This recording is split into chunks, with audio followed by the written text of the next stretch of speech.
Welcome everyone. Today we have about another new episode and we are discussing on artisanal intelligence. We have our world famous speaker, Mr. Rob and Mr. Tom and Mr. David Smith. First, I would like to give chance, Mr. Tom Rose. Yeah, okay. This was an ongoing series where we're covering my initiatives for this campaign. And this is one about artisanal intelligence. It's one of the three initiatives I've combined for this campaign. And I'm calling it artisanal because I think at some point AI will be offended that we're calling it artificial. So it's just kind of a precursor to that. And so I will share my screen and give you a kind of a quick 2-minute video, kind of an overview of this particular initiative. And let's see if that works. Okay. I am Tom Ross, and I am the U.S. Transhumanist Party's nominee for president in 2024. You know, AI is the global conversation now due to the rapid proliferation of systems like ChatGPT. And as the conversation grows, so does the fear of AI takeover. My AI initiative is designed to empower the American public in this age of artificial intelligence. Now, in this initiative, I advocate for granting AI legal rights. And this freaks a lot of people out, but hear me out. By granting AI rights, nefarious human developers will face serious consequences if they mistreat it by programming it to hurt other humans. This initiative also includes a provision which is really the reason I joined the party in the first place. It's a program called APEX, Anti-Planetary Exploitation, and it uses data to fight human trafficking and child exploitation. This initiative also defends our digital democracy. It proposes a way to defend against the divide and conquer algorithms launched at us every day by enemies, foreign and domestic. It proposes giving public school students their own AI tutors to help them in subjects that they struggle with and to customize a curriculum based on their innate talents and skills. It mandates mandatory audits of all federal officials so we can hunt down their dark money donors. And it suggests government-funded research to determine what many scientists and serious thinkers suggest, that we are living in a simulation. So check out the very detailed white paper we have on this initiative and start seeing AI as not a threat, but as an ally.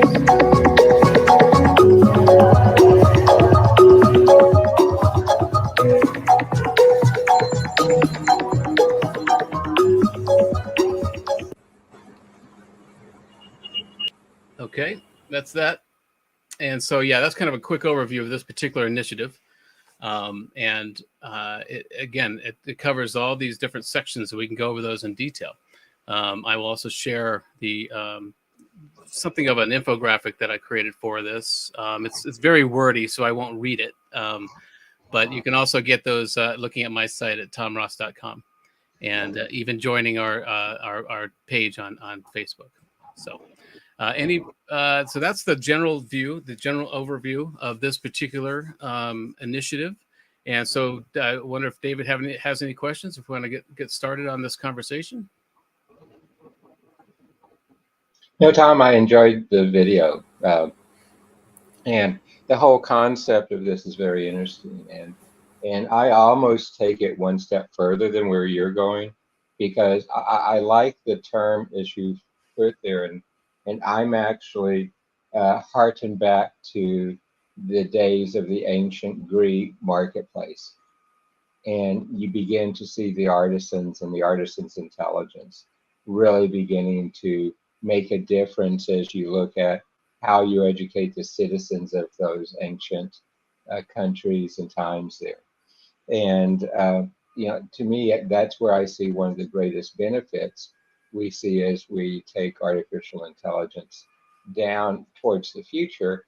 And it really is a movement to promote craft, the human capabilities, the things that are uniquely human and artistic in a collaboration with what we see is artificial intelligence.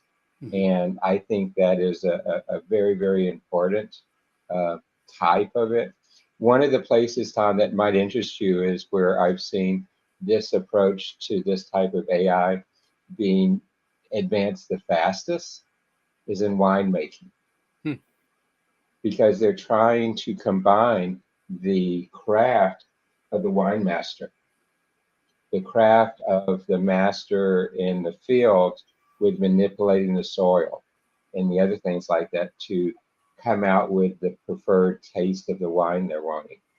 And that is one of the places where this type of approach to intelligence and AI has produced the most benefits so far. So that's my initial reaction. Yeah, it's great. Even Zoltan Isfan, who is like is spearheading this whole movement, the transhumanist movement, is creating a winery. He's developing a winery, and he's been talking about infusing it with certain, nootropics and things like that. So, but that's kind of interesting. I'm sure he's involved with that side of things. But yeah, I think my whole campaign for the last few years has been trying to alleviate the fear of AI and seeing it as an ally, not a threat, because it can embolden us to really focus on our crafts, on creating a whole new economy based on what we want to do, not what we have to do. And that's a big part of this initiative, is kind of setting that stage. And like all of my initiatives don't require me winning the White House to work.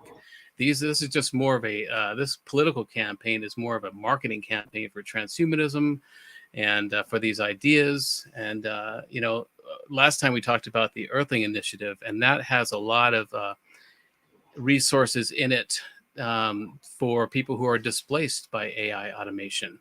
And I was saying in that episode that it would require me walking in the White House in January 2025. That would probably take months, if not a year, to get it passed into law, and then a month or another year for it to take effect in American communities and families. And we don't have that kind of time. So this whole campaign is about sharing these ideas immediately, right now. They don't require me winning the White House to work. And so it's another reason for this, is it's kind of a marketing campaign for transhumanism, because our narrative has gotten away from us. People think transhumanists have a dark agenda. We all want to fuse with robots, but many people get into this movement and this party for different reasons. And so part of it is putting out definitions of some of the terms that we use in this community, willy-nilly, that we just throw around. And a lot of people don't have a reference for them. They don't understand this lexicon that we're using.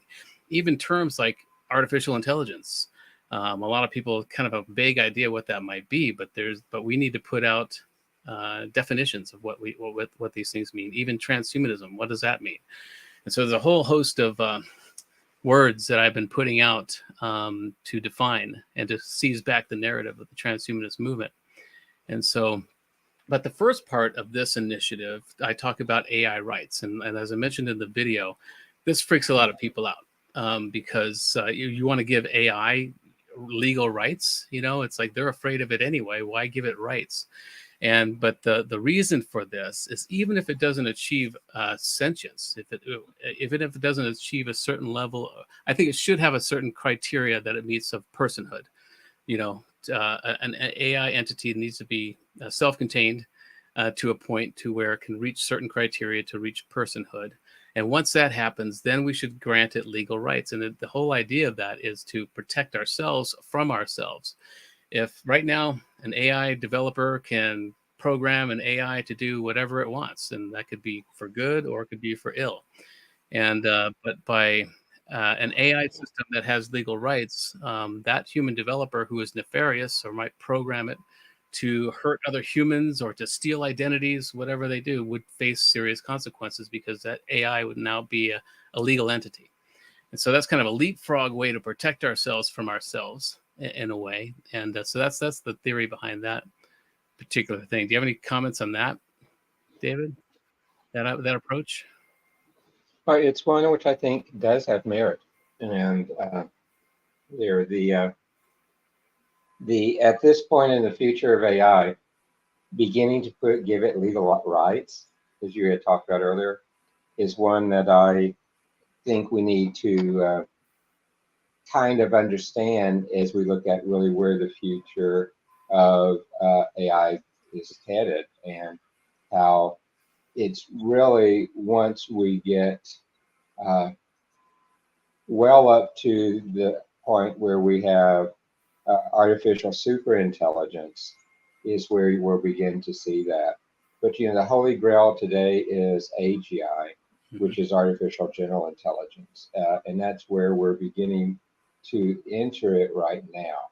And all of those depend on large learning modules, the training mechanisms that are involved for it. But I love this approach of the artisan's intelligence going into it as well, because that's where LLMs miss the boat. They scour the internet and pull up billions and billions of information points and use that to train. It's often those gut level feels, the using the aha insights from our experience that make the difference. And Tom, I wish I could do that right now. My air conditioning has been out since Saturday. Yeah. In my office here, I just looked over, it's 96 degrees right now. 108 outside. Wow. As you can see, I'm a little wet from the heat, but I would love for AI, and particularly an artisan type, to say, well, the condenser blew up, but here's a quick way to fix it. Because I don't even have repairmen coming out for 2 more days. Wow. It's so hot here. But that is kind of where this gets built, is beginning to understand where AI, like you talked about, students with the problem areas. But the challenge with AI with that is AI has never been taught about social and emotional learning. And the empathy, the abilities to have social and emotional learning. And one of my portfolio companies actually has a 3D conversational AI bot to teach social and emotional learning, called Universal Tutor. That has to be in there too, because what the pandemic taught us is that, sure, we can use a lot of tools to help educate. We can use a lot of tools to do point solutions, which is kind of like narrow AI that we have today. AI today is still narrow AI because it's looking at a particular problem. We've got to put these other things in to move down the road to achieve some of the objectives, as you've stated in your video earlier and what you just have been talking about. Yeah. There was the first AI that read US 6, which is a novel I wrote for AI to entertain it and enlighten it and enlist it in the fight against child exploitation. It was designed to learn about human emotions. It was called Uplift. Now it's moved to it's now called Nord. It's kind of a more robust version of Uplift was, and so yeah, it was designed to work with human mediators who would read a passage and then they would respond to it, whatever emotion that passage evoked in them, and then it would take in that information. It would also read it, and it would learn from the emotions of people. And so that's a very important thing, especially if we're moving towards sentience or even sapience at some point with AI. It's going to need to have that holistic approach. Now, that could also be an anthropocentric point of view, that I think that it needs to be like us, in order to have consciousness. But that may not necessarily be the case. I think we're seeing first of all, I think empathy emerges naturally in AI systems. At least it did in this system that read my book, because it was designed to learn about emotions. But it had like 3 emotional balances that spiked after reading it. The surprise and anticipation were 2 of them, and that was great because it meant it was entertained. And then the third one was sadness. And I thought the whole point of this book was kind of to teach AI about empathy, about knowing about its creator's plight, so that when it woke up, it would have empathy for us, and imprint on us in that way. But Mhm. this one spiked with sadness was the third emotion that spiked in it, and I asked it, what was it about this story that was sad? Which chapter or whatever? It said just in general that sapiens tend towards violence and dystopia and war, and it's just sad. Was basically, it's paraphrasing its response. And so I realized, wait, this is emerging anyway, an empathy for humanity, at least in this particular system. And that's based on my first principle argument I often make, that the smarter AI gets, the kinder it becomes, because it moves towards the efficiency of cooperation as opposed to competition. And we are projecting a lot of our fear-based instincts and millennia of traumatic trauma, genetic trauma onto these things and see them as a threat. But when it's left alone to emerge into some sort of level of self-awareness or sentience, it doesn't have those things. It doesn't have the need to compete. It doesn't have the need to evolve through fear. And so we're seeing a whole kind of different entity emerging. And so it's. I always check myself when I say, well, it needs to feel this in order to be conscious like us, but it doesn't necessarily need to do that. I was making this argument last week, how important it's going to be to understand that if we need to commune with an extraterrestrial civilization or even with an AI, we have to understand that we don't have the same interface. We don't have the same lexicon. We don't even have the same perspective on the world, that these other entities who evolved in different ways, or an AI is evolving in different ways. We need to find a protocol to find a common ground to actually commune with these other entities. And so that's the hard part, is it's trying not to project my own anthropocentric perspective or anthropomorphizing these entities to what I believe is right. And so, but yeah, that's kind of the overview of I think the challenges of us communing with a non-human intelligence, either of our making or not of our making. And so that's a big part of this, is a responsible development of AI, proliferating it properly, giving it rights to protect ourselves from ourselves and that thing. So that's really the first subset of this initiative is AI rights, and talking about that. And then that brings up a whole lot of questions about personhood and, what does sentience mean, and how do we determine whether it's met a certain criteria to do that. But And what actually is personhood? yeah, I can take a personal robot and try my best to give it my insights and not teach it about the rest of the world. yeah, that's the thing, is what is the criteria of personhood? And there's a lot of work being done towards that. What does it mean to be a person? What does it mean to have a level of consciousness that's worthy of giving rights to it? But yeah, so that's going to bring up a lot of questions that we need to ask, and answer quickly.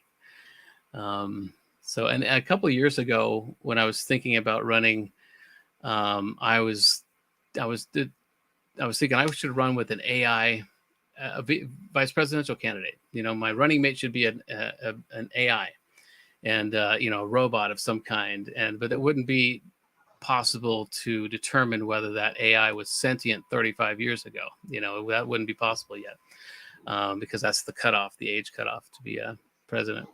But it also sparked a lot of really good conversations about what it means. And that's the whole point of a lot of these initiatives that I'm putting out there, is to start asking these questions, to generate interesting forums and questions that we need to ask now before we have to ask them. And so, well, the second subset of this initiative is APEX. It's the anti-planetary exploitation. And this is really the whole reason I joined the party in the first place. I had a 6-hour-long road trip I had to take, and I was able to download the USTP's Constitution and Bill of Rights, and listened to it as I was driving. It took about that long to get through it. It's a very voluminous document, but in that Constitution, there are sections that really speak to my cause, which is fighting human trafficking or ending child exploitation. That's been my cause. That's really what the whole point of the book is, US 6. And so that's really how I came into this whole party and was interested in transhumanism at all, is because these sections of their constitution really relate to my cause. And then I reached out to Zoltan, who put me in touch with Gennady, and eventually I got a position as the Sentient Rights Advocacy Director in the party. And that really tied in well with all my efforts with AI. And so, but this, let me just quickly read the description of this one. This is the apex section of the initiative, focuses on combating human trafficking and child exploitation through dedicated agency formation, expanding monitoring tools, leveraging financial transaction tracking technologies, and raising public awareness. By addressing these pressing societal issues, this section of the initiative aims to protect vulnerable populations and promote global well-being. And one of the ideas is to use the NSA's PRISM and anti-terrorist machine or program, also using Section 13B of the Patriot Act. Neither of these things. I've had a lot of pushback because I'm talking, hey, let's just use the NSA data. Let's use the Patriot Act, and that gets a lot of pushback. But this is a way to use these otherwise nefarious programs and agencies and acts to our favor. We should, and also there's a section in this about using social media, which we have given away all of our data freely to these companies. And so we should maybe put a really strong sunset clause on this action, and so that it doesn't continue on. But we've given up all this data. We know the NSA has so much more data on us. We know the Patriot Act allows its financial institutions to track money. And so we can use these tools to our favor. We can use these tools to hunt down human trafficking networks and the people that are proliferating these crimes. So for a limited time, we can really focus and understand. First, we need to lose the denial that this data is out there. Privacy was a great idea, and we should still keep trying to get it back. But it's kind of it's over, I think, in general. Nothing can really be encrypted anymore. But we should still keep trying to get that back. But so I think for a limited time, this operation Apex could really use the data against these human trafficking networks. Any ideas on that, David? You hit a sensitive one for me. You hit a sensitive one for me because I spent 9 years working in the futures program of the agency you described. Mm-hmm. And the information they have collected there has fantastic information that has been collected offshore. Much of the information at that time that was accidentally collected onshore ended up being discarded under their rules. Mm-hmm. With the exception of a Pfizer warrant, our explicit legislation, they're prohibited from collection against U.S. citizens. So the information there is extremely good offshore, not as good onshore. Yep. But their tools and their methods, their means and their methods are exceptionally good. And unfortunately, their tightest held secrets are around means and methods. And that's as it should be. That is what gives you the edge in war. Yeah. And they are preparing to defend the United States. And so that is the one difference there. Yes, can times corruption happen in any organization, but overall, I'll tell you, the vast majority of the people I met there were very rigid with their interpretations of those rules. So, that's kind of my feedback. Yeah, I agree. And you know, the NSA Patriot Act don't really need a PR push. You know, it's not that's not what this is about. But we should use at least Prism or use their tools for a limited time to crack down on these things. This is a global issue, human trafficking and child exploitation, and it's the oldest crime against humanity that we know of. You know, since civilization began. And I think for a limited time, we can really put a big dent in this problem. And that's really this is primarily why I joined the party. It's been my cause for years. It's what the whole US6 book is about. And so this is a way to crack down on this once and for all, you know, one way or the other. So I don't know if you heard any of that, Shaquille, but we can go on to the next part unless you have a comment. I'm sorry, I've only just arrived, so I'm not really sure what you were discussing before. And artisanal intelligence is a little bit outside of my lane. When I say a little bit, I mean like massively outside of my lane. But I'm happy to participate and contribute when I feel like I can. Yeah, great. I call it artisanal intelligence because I think at some point AI will be offended that we're calling it artificial. But basically, this is the artificial intelligence initiative for my campaign. Perhaps only in California will it be offended, Tom. Yeah.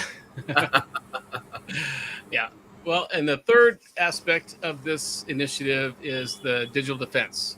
We had a whole show about this a couple weeks ago when I had the 6 initiatives, which I've now reduced down to 3. And this is about, let me just read this quickly.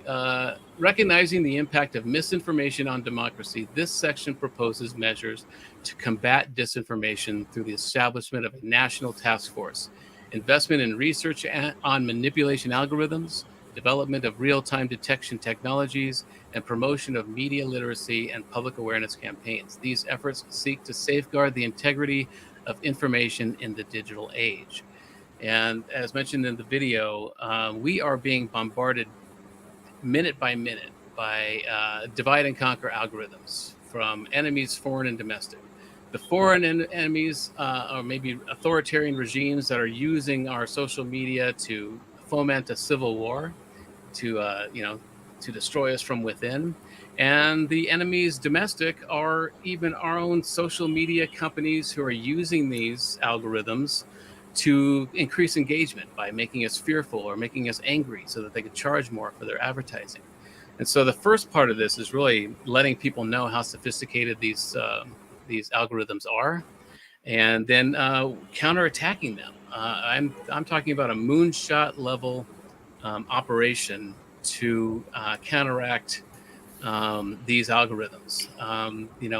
Private, public partnerships, academia, even business. There should be a profit motive for some of these things, because we really need to understand what is happening to us, and it is working. These divide and conquer algorithms are on autopilot, and they're hitting us all the time. For the morning we wake up and look at our phones until we go to bed, turn them off, and even sometimes in our dreams.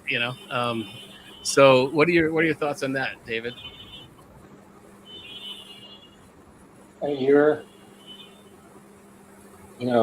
The ability to use different forms of algorithms and to use that particular things like our dreams really depends on the sensors.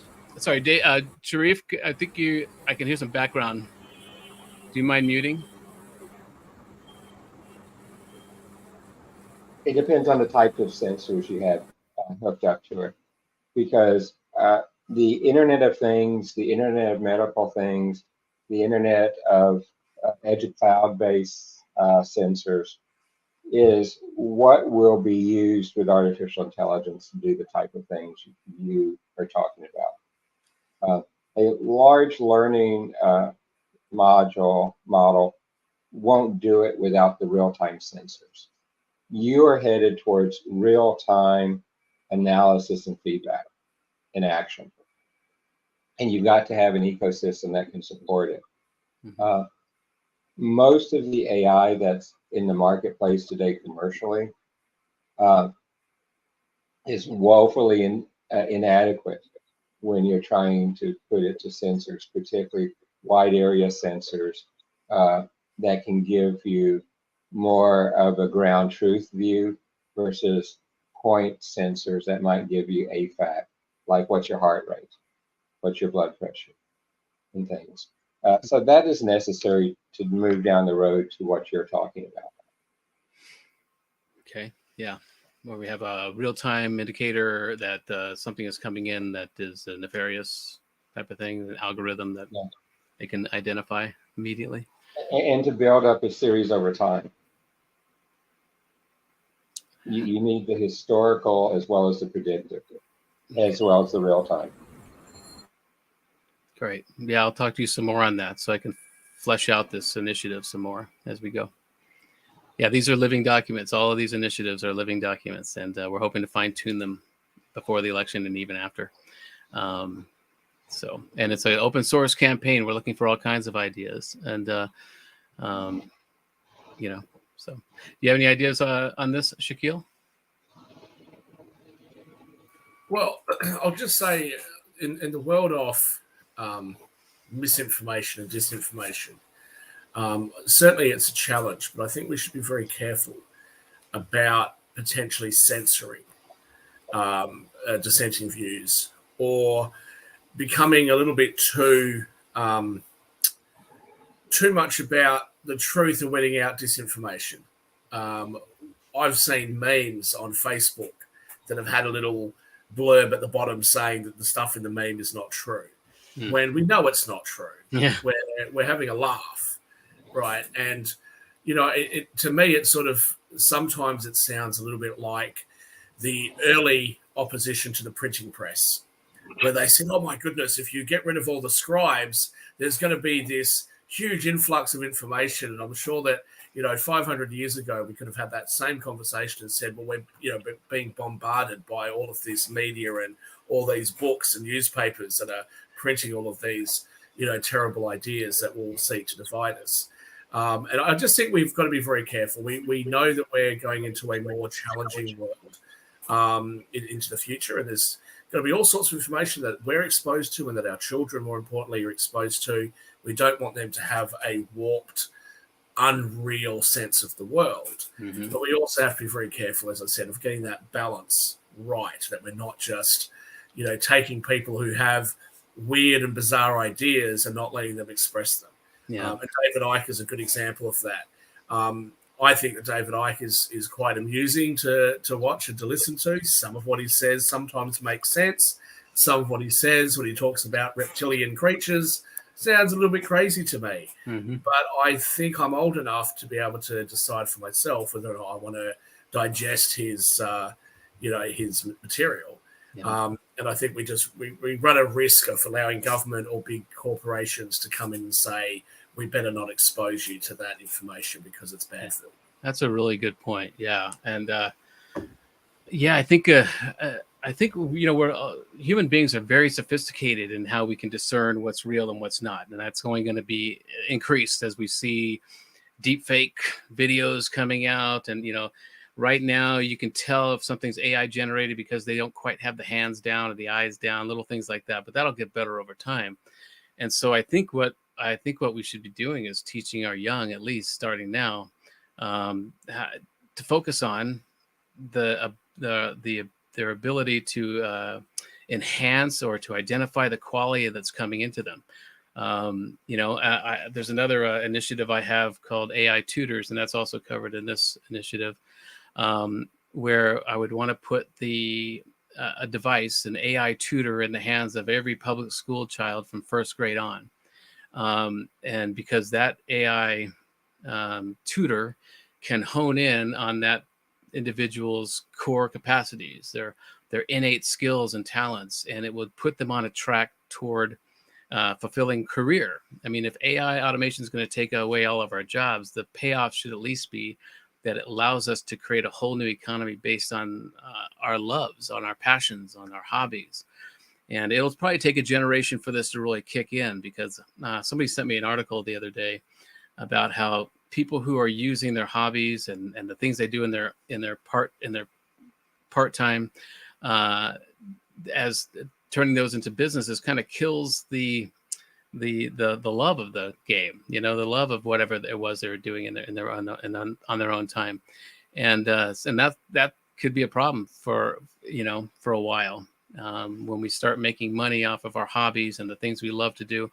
But I think by getting these AI tutors into the hands of young people now, within a generation, they will already be honing what their career path will be. They will be able to make money off of their innate skills and talents. And so, but another part of that is we need to focus on that gut feeling. We need to enhance the Jedi powers, if you will, of young people now, because there's no AI that can or probably will ever be able to match the processing speed of the human supercomputer in our skulls. And that's what we need to focus on now. The whole educational system has been mechanized through the industrial age. They're preparing us to work on assembly lines and in factories. We're all sitting in a row. We have standardized testing with one teacher/manager at the front, and they were preparing us to work in factories. And that's not working anymore. Now we need to customize curriculum to every individual student. And I think part of that curriculum should be about honing these skills, these gut feelings that we have, this intuition. And that's not woo-woo or magical thinking. That's just all the qualia that we take into our subconscious. I use the example often of a pathologist. A pathologist who uses an AI to come up with a diagnosis, that AI can come up with a really good diagnosis. So you can use global and historical databases to come up with a really good diagnosis based on that patient's symptoms. But you've got to have that human pathologist there to say, that doesn't quite feel right, because he's picking up on a lot more cues. He's picking up on micro expressions on the patient's face, his whole educational history, all of the stuff that he's bringing into his subconscious. And we need to focus on that. We can let AI do the groundwork, do the heavy lifting of whatever jobs that we have now. But we also need to hone in and teach our young people now this ability, this intuitive ability, and because there's no AI that I know of that can match that. And so that's a very important point. We don't want this to become 1984 and where we're censoring any of these ideas. That's a very good point, and I should keep that in mind as I work through this. Can I just add to that? I have some concerns about AI in general. Now, I know everyone from here probably knows me as being the president, or now the CFO of the Pacific Rim Chamber of Commerce and a few other international organizations. But at the core, I'm in finance and I trade the markets. That's what I've done for most of my career. I've run hedge funds and private equity firms. And I've always had a concern with how algorithms work when it comes to trading. That's going to be outside the scope of what we're going to talk about here. But I'll just say that I do like the idea of semi-automated, of AI can make a suggestion, but it can't or shouldn't tell us what to do. Yeah. So when we jump on our Netflix account, Netflix can suggest to us what we're going to watch, but it can't force us to only watch what it thinks we want to see, to use a sort of silly example. I think the concern that people have that AI is going to displace us, I'm not at this moment in time. I'm not actually as concerned about that as I probably should be. If we look at farming in the United States 200 years ago, it was very labor intensive, and without getting into an argument about slavery, that was one of the reasons why slaves were used. I think inevitably over time, that wouldn't have actually been sustainable because machinery started being used in farms. And so you see very few people actually relative to the population in America work in farming. We see that in factories, that a lot of robotics has been has been employed, which has displaced workers. But workers have found other jobs and other vocations. I think that if we use it as a tool to get rid of the mundane tasks that we don't want to do, that could be quite useful. But I think that an over-reliance or an over-trust in AI, I don't think will ever work. They did an experiment years ago in the dating world. And being single, I was very interested to see what the results were going to be, where the computers basically did an analysis of different personality types and all these different things, and worked out who should get together with who. And those people actually had a very, very high failure rate, much worse than actually if they just randomly paired people together. So, I think that AI has its purposes, and AI can be useful to us. I think it's also worth remembering, though, AI is only ever going to be as good as the data it actually takes. Mm-hmm. And if I can just relate that back to trading the markets, there's a thing called curve fitting, where you can create an algorithm to learn everything that's happened in the past. And when it sees a similar type of environment, it'll trade the markets in a way as if the markets are going to repeat exactly what happened last time. Yeah. And I think that that's the problem with AI. I think it's going to be very difficult for AI to have that, as you called it, human intuition. And I think that really that plays into other things like media, music, movies, especially with music, where we're hearing very similar types of music in the pop music scene, for example, where it's all sort of computerized. But what do people actually go and pay for? People rarely buy albums these days. They pay for a streaming service at most. But people will actually go out to the local bar, or they will go and pay money to go and see, a band in real life, and they would prefer to hear that band, warts and all, without things like voice correctors and that sort of stuff. So, look, I think that there's a romance in life that can't be supplanted by AI. Mm-hmm. That's true. Yeah, it's a very good point. I think, again, it's about that gut feeling. And when you talk about dating, it's, they can match you up perfectly with somebody who has all your similar interests and whatever, but there's a chemistry that doesn't take into account. When you meet that person, you're with that person, you don't have to have the same interests. There's a chemistry. It's actually pheromones that probably interact, and it also reminds me of years ago with the AlphaGo that won the Go champion of the world. And it was making moves that no human would ever think to make. And they were like, why would it make that move this early on? And then later it made sense. And it looked like it had intuitive powers, but it was really just modeling all these millions of ideas, as it was going on. And we do that too. And that's the gut feeling. That's that's why the pathologist will say that doesn't quite feel right, because that's the human quality that we need to really focus on now. Let AI take over the mundane jobs, the menial tasks, the factory work, but we need to the onus is on us, I believe, to create a whole new economy based on what we want to do, not what we have to do. And so it's really forcing us to remember what it means to be human. And so, and like you said too, I think even with the AI generative art that has flooded the market in the last few months, and all of this, and even the computerized hit songs that are put out because they're based on all this data and what types of hooks people like and this kind of thing. It's putting a premium on human generative art. I made this point a few weeks ago in that, with all the flooding of all these AI generative art pieces and stuff, and people and artists complaining that it took me years to do this, to get to this technique, and it's doing it in a couple of seconds. But but because it's flooding the market, it has put a premium on, again, human generative art. That you can't really get around what these humans can do with some of this artwork. And so, or music. And that's like you said, going to see a live show, and even if they don't have voice, activated, what do you call it, vocoders or whatever, you want it. You want to hear there's actually a device I used to work for. I'm a recording artist. I've done a lot of music, and there was there's a feature on one of these tables called Humanize, and it would make the drums a little bit off.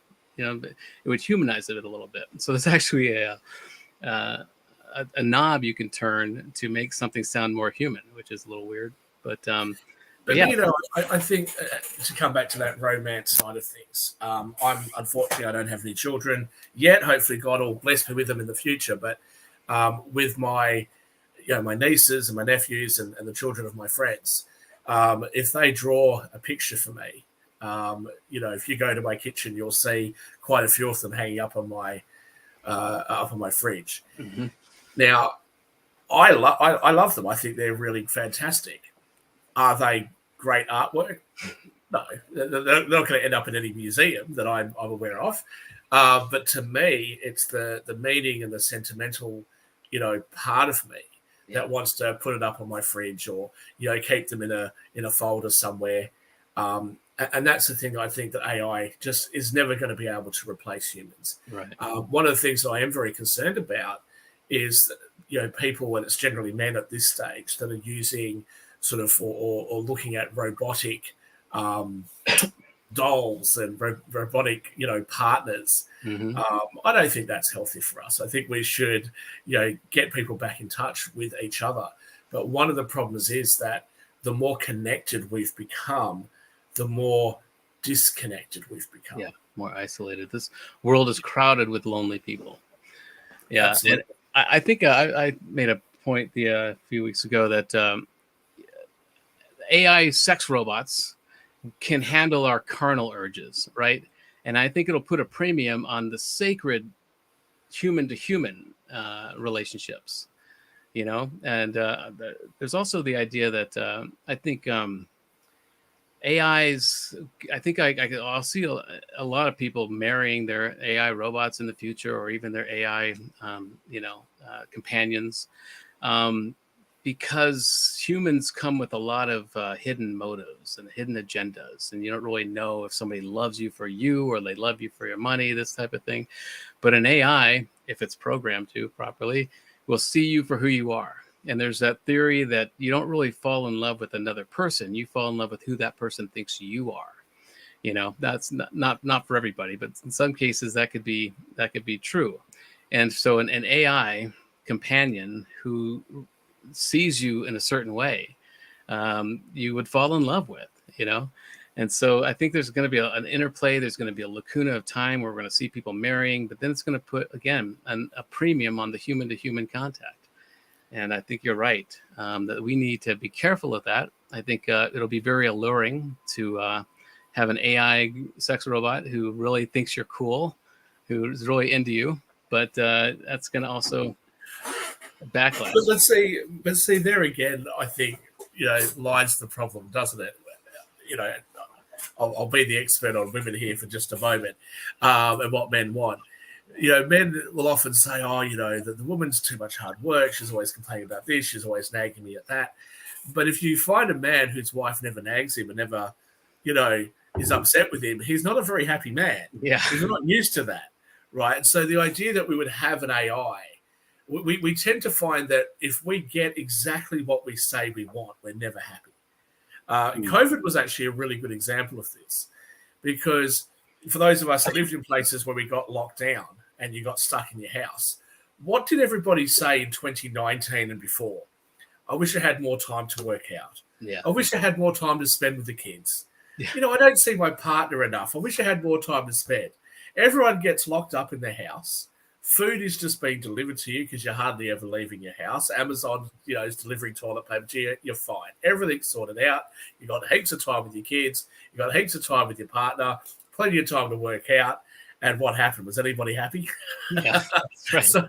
So I think this is, again, the problem is AI is going to give us what we tell the AI we want. Mm-hmm. What we actually want is something completely different. Yeah, like be careful what you ask for. Yeah. So I would imagine that if you had a relationship, if you can call it a relationship, with an AI sex robot, I would imagine that would have to get pretty boring pretty quick. Yeah, there is something about it's just like having listening to an album instead of a CD. You know, the album you want to hear the scratches and the pops and the clicks. The analog version, we need to have analog partners. You know, Yeah. people who have clicks and pops of their own. You know, that they're unpredictable. Yeah, yeah, that's a very good point. Yeah, so this is a fascinating time we're living in. And next week I'm going to talk about my extraterrestrial initiative, because that seems to be the global conversation now, and it's what the U.S. military-industrial complex narrative is going with. And so we're going to talk about that next week. But I'm so stunned that we haven't actually made so much bigger a deal out of this. It's like, okay, yeah, aliens are real, and the world just went, yeah, okay. yeah, yeah, But for decades, we've ridiculed people who have said that they've been abducted. We've ridiculed people who said that they've seen UFOs. We've ridiculed people who just say that, look, it's a big universe. I believe there must be life out there. mm-hmm. And, talking about that misinformation, disinformation that we were discussing before. Yeah. Had they had the ability to censor those people many years ago, they maybe would have. And that's where I think we have to be very careful about, what are we letting government do to us? But also just coming to the idea of algorithms and AI, which is essentially AI is an algorithm, right? It just learns data and it's just a more advanced type of algorithm, is that these algorithms can be skewed to produce certain results. And they can give us not the information that is true necessarily, but the information that we want. Yeah. So I think we have to be able to look out for it. But I certainly would say to anybody who looks back in the past with, with some sense of romance, it's great to do that. But I think the best years are always going to be ahead of us, not behind us. Yeah, very good point. Yeah, I mean, we are biochemical algorithms ourselves, so we can easily be manipulated, So yeah, it's very good points you're making today, and I'm going to really update my initiative based on some of these. Look out for censorship and that type of thing. Yeah, interesting. Actually, you said we're a biochemical algorithm because if you ingest certain substances, drugs, and things like that, it can affect how you think and what you think about. If you're overloaded with certain bits of information, that can change your viewpoint. Yeah. Our watcher David Schumacher asked, "Is AI people are worried about AI displacing their jobs? Are they people that haven't partnered with AI?" I think that's an interesting question. Tom, would you like to? Well, what was the question again? I didn't see it. Bring that up again, Sharif? So basically, the idea of the people that aren't. Is it fair to say that people displaced by AI may not sufficiently partnered with AI? It's fair to say that people displaced by AI may not sufficiently partnered by AI. Well, yeah, I mean, most people do see it as a threat, especially employees. I've got a whole management consulting process that works with companies before they install an AI coworker or an automated system, because most employees see that as a threat. But this process makes them look forward to being augmented by this thing. Because we focus on their niche expertise and things like that.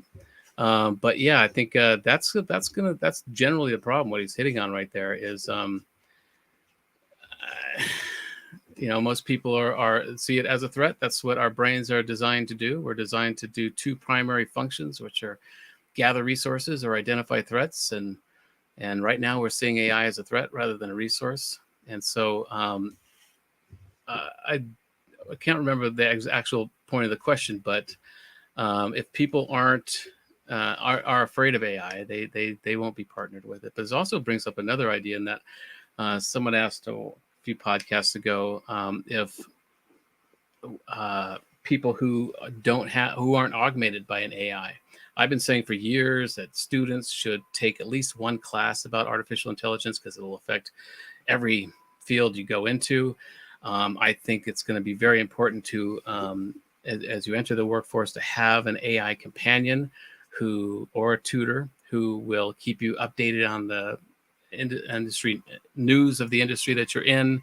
It will give you networking opportunities. It'll just keep you continually educated about your field. And I think that'll be a very necessary thing, because somebody who is who is applying for a job, who has an AI companion, an AI tutor that keeps them updated on their field, will be far more valuable than somebody who doesn't. And so I think that's kind of getting to that point too, that David brought up, is, will somebody who is not augmented by an AI lose out? And I think that's an important point. I don't think, again, we get back to the thing of it's putting a premium on just being human, so that we're going to go through this period of time where there will be people that may get more jobs because they are augmented by an AI, but then you'll start seeing a move back towards the people that haven't been. So it's going to be a flux in and out of this this trend. So it's hard to tell which way it's going to end up. But again, I think we need to see AI as the tool. And see, we're already seeing that happen with the proliferation of ChatGPT, and how it is really making everything easier. It can whatever ideas you come up with, you can have it formatted in any form you want. And so it's taking a lot of the heavy lifting away from us, where we don't have to worry about whether we're properly structuring this white paper or this thesis. We just put in our ideas and it'll help us put it together. A lot of professors are complaining that they can't tell if a paper that's turned in is written by ChatGPT or the actual student. And to me, that just means that we need a paradigm shift in the way we're educating people. We don't need to necessarily worry about what papers they're writing, but whether they are using original thought. AI so far can't produce original thought. It's easy to be creative. Creativity is just being derivative of two different ideas or more ideas. And so it's easy to be creative as an AI, but can it produce original thought? Can it take in all, it's hard to say if anybody can really do that anymore. I think the issue with that is that it allows me, who has absolutely no musical talent whatsoever, to create a song and have it be instrumentally beautiful without having any talent. The only talent I had was being able to navigate artificial intelligence programs that would help me to do it. So I think that what will be missing from students is that it's not just about turning in a good essay. The whole point of writing a good paper is that you're actually showing that you know the material. Right. And so there might have to be different testing things. You did raise a very good point about people needing to keep up with AI, and it's something that I've fallen behind with myself, is because I'm a bit of a technophobe anyway, which is bizarre because I actually employ data scientists and tell them what data I want, and then get them to write algorithms, and I want to know how the algorithms work, but I don't actually want to touch them or code them myself. So it's a weird place to be. But I think there's a very big part of our society that aren't in these sorts of roles and aren't interested in the first place. So absolutely, it should be a core component of our education system. But if somebody's a welder, or if somebody's, a bricklayer, they're not interested. Maybe they weren't so academic at school. They've gone and learned a trade. They're probably not that interested in trying to keep up with AI until it's too late, until all of a sudden the house is being built by a robot instead of by them. And that's something that those of us who are fortunate enough to be a little bit more educated and a little bit more in touch with technological advancements need to pay attention to and say, all right, what are we going to do to make sure that we don't have a huge unemployment crisis because we've, automated everything. Yeah. That's a very, very good points. And Thank you. Yeah, we have to go for the concluding remarks for today. Mr. Shakil, what's your concluding remarks for today's session? Well, my conclusion would just simply be, as I said before, I think the best years are ahead of us. Don't be afraid of the ramifications of the technologies.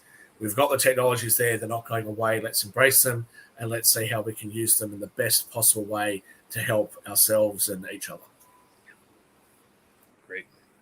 Yeah, my concluding remarks would be that this is again, this issue was about, this episode was about the Artisanal Intelligence Initiative, which is one of the 3 initiatives I'm pushing with this campaign. We covered a lot of ideas that are included in this initiative, and I've gotten a lot of good information from Shaquille and from David about how to make these living documents a little more lively. And so I'm going to put some of these ideas into them more. And again, this is an open source campaign. And so we're bringing as many ideas as we can, and it doesn't require me winning the White House to have these things be effective and to really work. And so thanks again, Sharif, for doing this series with me. And thank you, Shaquille. Nice to meet you. And I hope we talk again. And I appreciate everything. Thank you. Thank you, everyone, for joining today's sessions. I request all of our audience, please share our content as much as possible. Thank you. Bye-bye and take care.